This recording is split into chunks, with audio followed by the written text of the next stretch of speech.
Eh bien salut tout le monde, bienvenue aujourd'hui pour cette nouvelle vidéo, j'espère que vous allez bien. Écoutez, ça n'était pas prévu, je ne m'attendais pas à ce que le chapitre sorte aujourd'hui.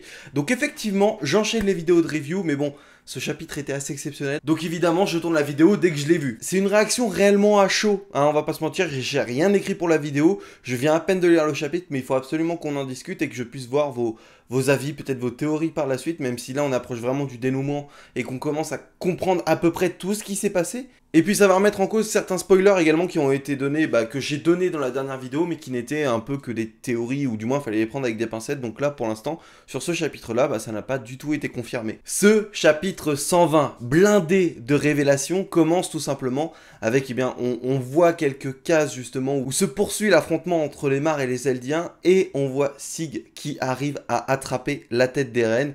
Et évidemment, on sait ce qui va se passer, le contact s'est fait, et donc on va pouvoir déclencher le pouvoir du titan originel. En tout cas, c'est ce qu'on comprenait. Donc ce qui va se passer, c'est qu'on va retrouver Eren qui se retrouve au niveau du chemin et plus précisément au niveau des coordonnées spécifiques là où se rejoignent tous les chemins qu'on avait pu voir auparavant. De ce que j'en comprends, c'est assez vague. Je pense que plein d'autres gens ont mieux compris que moi. Mais en tout cas, c'est à peu près l'idée. Et Eren se retrouve en face justement à cette sorte d'halo lumineux là où sont donc les coordonnées, l'origine de je ne sais quoi. Eh bien, il se retrouve avec Sig derrière lui qui était là et qui a priori attend depuis très longtemps, mais donc on suppose que oui, quelques secondes dans cet espace-temps là, c'est une éternité pour eux. Donc Sig fait croire à Eren qu'il est emprisonné, puisque c'est soi-disant Eren qui a récupéré le pouvoir du titan originel, et non pas le membre de la famille royale quand il rentre en contact. C'est ce qu'on nous a toujours dit, c'est ce qu'on a toujours cru. Effectivement, je dis bien c'est ce qu'on a toujours cru, parce que bon bah voilà, on vient d'apprendre que c'est le contraire,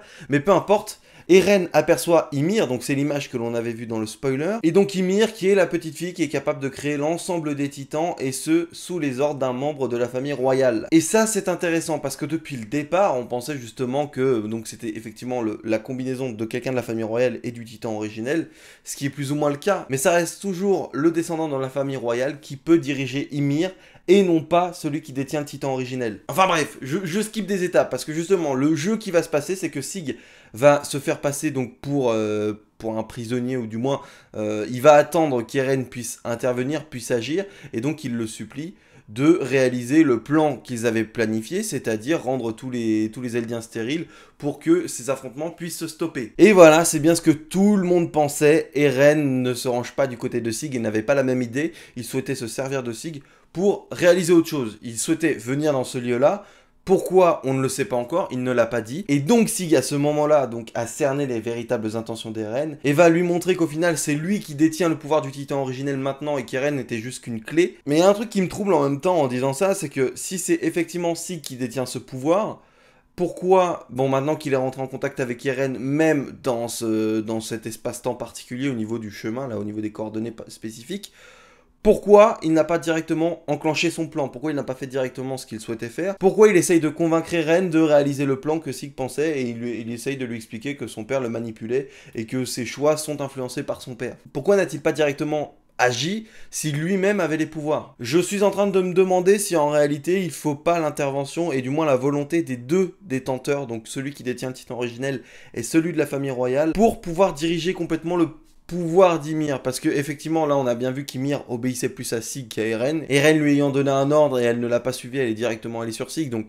on suppose qu'il la dirige. Mais alors peut-être parce qu'il est pris d'attache pour son frère aussi, c'est peut-être pour ça, il ne veut pas agir sans lui, mais je trouve ça assez étonnant. Il aurait pu le faire. Et donc ce qui va se passer, ce que Sig va décider, c'est de convaincre Eren, de lui montrer pas qu'il est manipulé, mais qu'il est plutôt influencé par tout ce que, peut-être les souvenirs de son père, mais également tout ce que son père a pu lui inculquer lorsqu'il était encore vivant et lorsqu'il était enfant. Et c'est pour ça que les deux frères, donc comme on l'avait vu dans les spoilers, vont voyager dans les souvenirs de Grisha, et vont pouvoir voir l'ensemble de sa vie, des choses qu'ils ignoraient complètement, des choses qu'Eren ne pouvait pas non plus voir malgré le fait qu'il détenait le titan assaillant auparavant. Donc effectivement, j'ai pas énormément de choses à relever sur le chapitre en entier, étant donné que c'était beaucoup d'informations, mais des informations très claires, très carrées, qui dénoue un peu les mystères que l'on avait. Il n'y a pas forcément 20 000 théories à faire en plus. Et donc on se rend compte que Grisha, effectivement, suit son plan, désire récupérer le pouvoir du titan originel, le titan fondateur, enfin bon, peu importe. En étant le médecin des Eldiens des Murs, il va pouvoir se rapprocher justement des hauts dirigeants pour savoir finalement où peut se trouver ce titan originel et où se trouve la famille royale, la véritable famille royale. Et dans ses souvenirs, on va apprendre plusieurs choses. La première, effectivement, concernant le personnage de Sig. Sig, se sentant rejeté par son père et ayant eu un père de substitution, eh bien, déteste Grisha a priori, ou du moins c'est ce qu'on en comprend,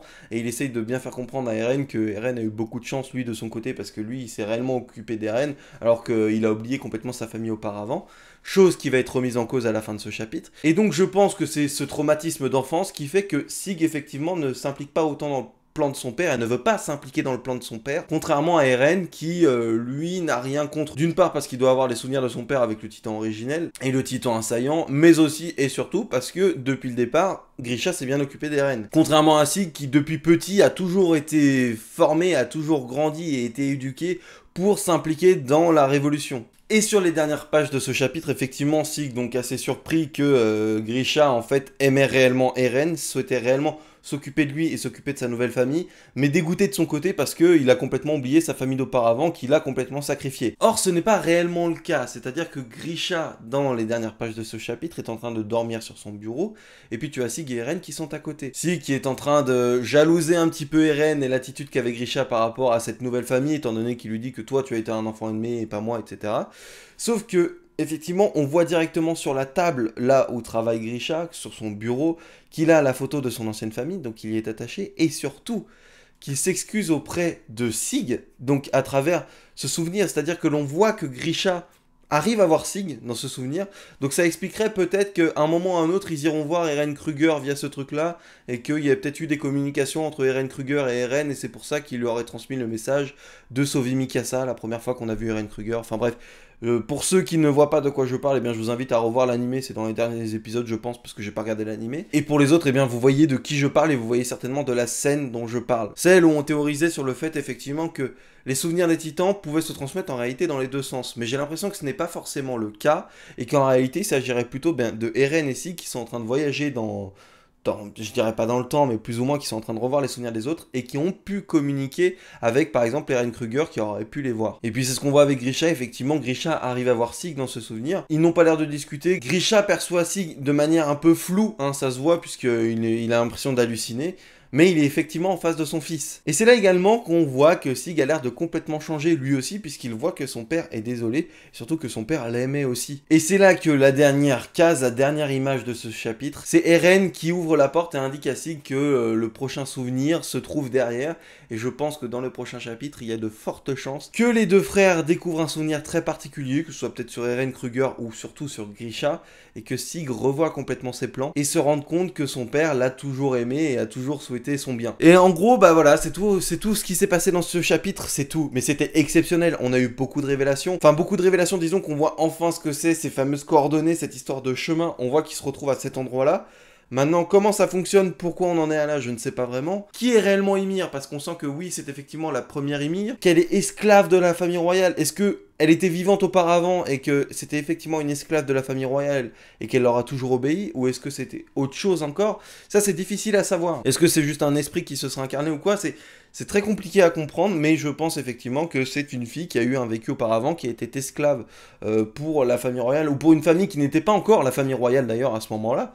Et puis qui finalement, avec, je sais pas, un pouvoir qu'elle aurait peut-être développé, ou peut-être des expériences qui sont parties en couille, et bien... Parce que bon, on nous parle du projet Subtitan avec les Ackerman, ça commence à dater, mais on nous en avait parlé. Peut-être que cette histoire de Titan, en fait, c'est purement scientifique dans leur monde, et peut-être qu'il y aurait des expériences qui auraient été faites sur la servante de la famille, qui n'était peut-être pas encore la famille royale à ce moment-là, et donc elle a développé ce pouvoir des Titans, puis ensuite c'est elle qui a pu créer l'ensemble des trucs, et puis cette coquille vide maintenant qui réside au cœur du pouvoir des Titans, n'obéit qu'à des membres de la famille royale à cause de ça. Donc oui, ça se trouve, en fait, c'est encore une fois purement scientifique, pas forcément mystique, plus scientifique entre guillemets évidemment, en se disant que, en réalité, c'est issu d'expériences qui ont été menées auparavant par des membres de la famille royale. Et je pense que ce serait tout à fait logique. Je pense que ça pourrait expliquer pas mal de choses, parce qu'il y a eu beaucoup de tendance à nous expliquer que voilà, les Ackerman c'est un projet Subtitan ou je sais plus quoi, donc il y a pas mal de choses intéressantes. D'ailleurs, dans une case, il y a un truc qui m'a interpellé, alors maintenant je surinterprète peut-être, mais on a l'impression que Grisha était rentré en contact avec Kenny. ou alors c'était peut-être juste les brigands qui ont assassiné les parents de Mikasa.